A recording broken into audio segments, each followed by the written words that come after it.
How to fix your Stremio add-ins not working. Hello everyone, I'm here to guide you how you can fix your Stremio add-ins not working. Here, for that you have to follow this step. First of all, you have to make sure that you have a reliable internet connection. If you are on your Wi-Fi, try resetting your router or switching to your mobile data to see if that also solves the issues. So also you have to ensure you are using the latest version of your Stremio. Just go for your Play Store and search for the Stremio here.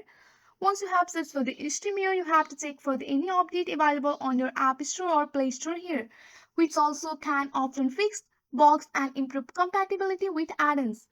Sometimes specific add-ins may have issue. You have to go to the uninstall section and then reinstall this on your device. Also, you can go to your device setting and go for your app management and go for your Stremio here. And you have to simply clear the cache of your Stremio. So if this solution doesn't work, you have to consider checking your community forums or the Stremio support page for more help. That's it for today. If you like this video, please hit that like button and subscribe for more. I will see you in the next one. Thank you.